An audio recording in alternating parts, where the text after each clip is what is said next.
지수상으로 좀 놓고 보게 된다면 반등 이후에 아마 좀 더 밀리는 저점 지지 테스트를 좀 하지 않을까라고 좀 판단이 되는데, 전날 이 하락이 나왔던 그런 부분들에 있어서 조금 부족한 부분들이 갭을 메꾸질 못했어요. 뭐 30분 봉상 보면 이 갭 하나가 있는데요. 이 갭을 메꾸지는 못했습니다. 그렇다는 얘기는 다시 밀려 내려왔다가 반등이 나오고 나서 되밀릴 수가 있는 그런 상황들이거든요. 그러니까 그 부분들 좀 기억을 하시면 좋을 것 같고요. 일부 반등이 나온다고 해서 따라 들어가는 전략은 좋지 않다라는 거.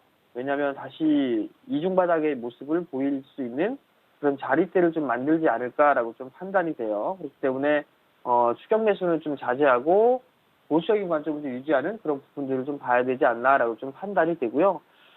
최근에 이제 중소형 종목군들에 있어서 변동성이 좀 커지고 있다라는 거, 이 부분들이 아마 개인 투자자분들께 힘들어하는 그런 상황을 만드는 것 같아요. 그렇기 때문에 추격 매수는 좀 자제하는 그런 전략들이 좀 좋을 것 같은데, 최근에 주가의 흐름들을 좀 보게 되면 뉴스라든가 이슈 이런 부분들에 있어서 급등락이 나오는 그런 종목군들이 좀 상당히 많아요. 그렇기 때문에 그건 단기적인 관점으로 좀 봐야 될 것 같은데, 또 하나의 문제는 아침에 크게 상승을 했다가 그 자리대를 지지를 하지 못하고 밀려 내려오는 그런 모습들이 좀 나와주고 있거든요. 그렇기 때문에 추격 매수는 좀 자제하자라는 말씀을 좀 드리는 거고, 그리고 이런 단기적인 트레이딩을 하는 부분들에 있어서는 어느 정도 뭐라고 해야 될까, 숙련도가 필요하지 않나? 뭐 그렇게 좀 생각을 하고 있거든요. 만약에 들어갔다라면 일정 부분은 좀 챙기고 보는, 뭐 욕심을 크게 내지 않고 그렇게 시장을 좀 봐야 되지 않을까라고 좀 판단이 되고요.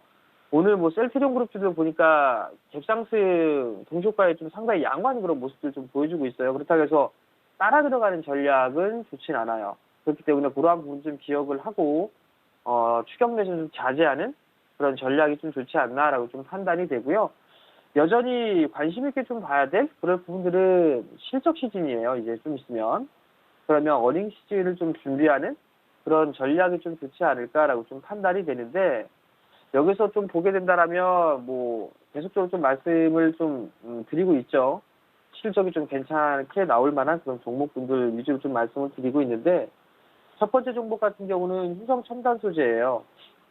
올해 실적적인 측면으로 놓고 봤을 때는 올해 3분기부터는 턴어라운드를 할 것으로 좀 기대를 하고 있는 그런 상황들이에요.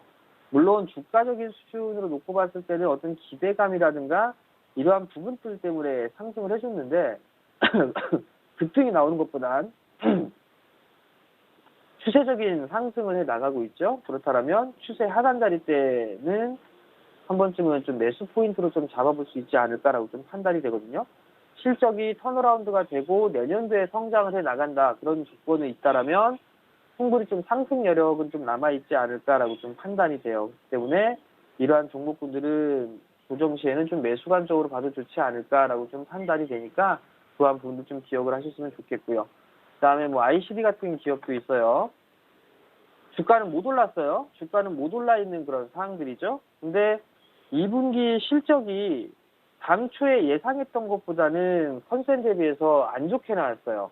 그 안 좋게 나왔던 이유가 뭐가 문제가 있어서 그런 부분들이 아니라 2분기에 실적으로 좀 잡혀야 될 매출, 그 매출 부분들이 3분기 때로 이연된 거예요. 밀렸던 부분들이기 때문에 3분기 때 실적이 좀 반영이 되거든요. 그러면 결국은 이러한 부분들을 놓고 봤을 때는 3분기 실적에 좀 반영된다라는 거. 제가 장비 쪽 섹터 IR 담당자들하고 좀 통화를 해보니까 뭐 크게 문제가 되거나 그런 부분들은 없어요. 뭐 2분기 때처럼 실적이 미뤄지거나 뭐 그러한 부분들은 없거든요. 그러면 이 ICD 같은 경우는 컨센 자체가 1200억대의 매출이에요. 그리고 2분기 때 3분기 때 영업이익이 220억대로 좀 잡혀 있는 그런 상황들인데, 아마 이 컨센은 좀 상회할 가능성이 높습니다. 주가는 올라가지 못했고 실적은 좋아지는 부분들이죠. 올해가 아마 최고 실적일 거예요, ICD 같은 경우는. 근데 반대로 주가는 올라가지 못했어요. 올라가지 못했다라는 얘기는 저가 메리트가 있는 그런 상황들이거든요. 기본적으로 밸류적인 PER을 보더라도 그렇게 높은 밸류는 아니에요. 지금 상황을 놓고 봤을 때. 그러면 이러한 종목군들이 밀려 내려온다라고 하게 된다면 매수 관점으로 봐도 좋겠죠? PER 기준은 올해 예상 PER이 5배 정도 수준밖에 안 된다라는 거. IT 쪽에 있어서 밸류를 좀 따져보게 된다면 10배 이상 쳐주거든요. 그러면 이 친구 같은 경우는 5배밖에 안 된다는 얘기는 상당히 좀 싸다라고 볼 수가 있을 거예요. 그리고 그러한 이런 종목군들 밀리면 매수 관점으로 좀 봐도 좋다라는 거. 그 부분도 좀 기억을 하시면 좋을 것 같고요. 그 다음에 삼성 SDI가 있어요. 삼성 SDI 같은 경우도 컨센이 약 한 2천억 정도 예상을 하고 있는데 한 10% 정도 더 올라갈 것 같아요. 한 2,280억 정도 리포트가 좀 나와주고 있는데 예상치를 좀 상회할 수 있다라는 거. 그리고 2차 전지 섹터 같은 경우는 주도 업종, 주도 섹터로 좀 볼 수가 있겠죠. 그렇기 때문에 조정 시에는 봐도 괜찮지 않을까 싶어요. 한간에는 뭐 LG화학이 좀 밀렸기 때문에 삼성 SDI도 저점을 깨고 내려가지 않겠느냐라는 의견을 좀 제시하는 분도 있는데 그 부분들은 개별적인 이슈예요. 이 업황 자체가 꺾이는 그런 부분들이 아니다라는 거. 그런 측면에서 놓고 봤을 때 오히려 LG화학 쪽에서 삼성 SDI 쪽으로 수급이 좀 몰릴 수도 있는 그런 부분들도 있어요. 그렇기 때문에 그 부분도 좀 참고하시고 종목의 원고에는 없는데 LG화학 같은 경우는 너무 과민하게 좀 반응한 것 같습니다. 밀리면 이제 매수 관점으로 봐도 좋지 않을까 싶어요. 61선 뭐 지지를 해주는 그런 모습들이 좀 나와주고 있는데 이건 이제 과매도 권역에 좀 들어오지 않았나라고 좀 판단이 되거든요. 그렇기 때문에 밀리면 이제 여기서는 매수 관점으로 봐도 좋지 않겠나라고 좀 판단이 되니까 그 부분도 좀 기억을 하시면 좋을 것 같습니다. 그리고 이제는 이슈에 의한 트레이딩 관점을 좀 놓고 봤을 때 스마트 그린 산단에 3조 2천억을 좀 투자하겠다라는 그런 소식이 좀 있었어요. 그러면 거기에 따른 관련주들이 있죠. 뭐 개별 이슈예요. 보니까 뭐 옴니 시스템 같은 경우도 있는 그런 관련주로 좀 부각이 될 수가 있고요. 주가권역을 좀 보게 되면 많이 올라가진 않았죠. 많이 올라가진 않은 상황에서 재료나 이슈 부분들이 있다라면 상승을 할 여력은 있을 거고요. 그 다음에 투자를 하겠다라는 얘기는 실적이 좀 좋아질 수 있는, 성장을 할 수 있는 그런 부분들이 있단 말이죠. 그렇기 때문에 옴니 시스템이라는 기업들도 한번 좀 볼 수가 있을 것 같고요.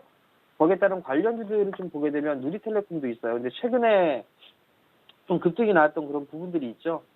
한 차례 급등이 나와주면서 거래량이 동반됐었죠. 그리고 난 이후에 거래량이 좀 줄어드는 그런 모습들을 보였었고 저점을 만들어 놓는 그런 모습들을 좀 보여주고 있는데 추격 매수를 할 필요성은 없다라는 거. 왜냐하면 윗꼬리를 좀 달 수가 있으니까 그런 부분 좀 기억하시고 조정을 좀 받았을 때 뭐 8,000원 정도 초반권역에 뭐 그러한 정도가 온다라면 한 5% 정도 손절을 잡고 접근을 해볼 수가 있을 것 같아요. 이러한 부분 좀 보면 좋을 것 같고요. 네, PS텍이라는 기업도 있죠. 마찬가지로 올라가지 못했어요. 올라가지 못했던 기업이고 이제 바닥 권역을 만들어 놓고 난 이후에 방향성을 준비를 하고 있는 그런 상황이다라고 좀 보면 좋을 것 같거든요. 그렇기 때문에 이러한 종목군들도 한 번쯤은 관심 있게 좀 봐도 좋지 않을까라고 좀 판단이 되니까 그 부분도 좀 기억을 하셨으면 좋겠고 마지막으로 이제 수급 개선주들을 좀 봐야 돼요. 수급 개선주들 같은 경우는 실적이 좀 좋을 수 있는 그런 부분들이죠. 첫 번째 종목은 한샘이라는 기업이에요. 며칠 전에도 좀 말씀을 드렸을 거예요. 바닥 권역에 있을 때 좀 말씀을 드렸고 그 전에도 한 번쯤 말씀을 드렸을 거예요. 이제 어느 정도 바닥 권역을 좀 만들어가는 것 같아요. 실적도 좀 괜찮을 것 같고요. 수급적으로도 양매수가 좀 들어와주는 그런 모습들이 좀 전개가 되고 있다는 거. 전날 같은 경우는 기관 쪽에서 좀 매수가 들어왔죠. 외국 쪽 매도 나왔지만 근데 연기금 쪽과 투시 쪽에 들어왔다는 건 긍정적으로 좀 볼 수가 있을 것 같으니까 요즘도 좀 참고하시면 좋을 것 같고 두 번째 종목은 호텔신라예요. 전날 같은 경우 양매수가 좀 들어와주는 상황에서 주가는 바닥 권역을 좀 만들어가고 있는 그러한 종목군들이니까 단기적으로는 좀 박스 권역으로 진행될 가능성이 있어요. 이렇게 박스 권역으로 좀 진행될 과정이 있으니까 이러한 부분들도 관심 있게 좀 보셔도 좋을 것 같습니다.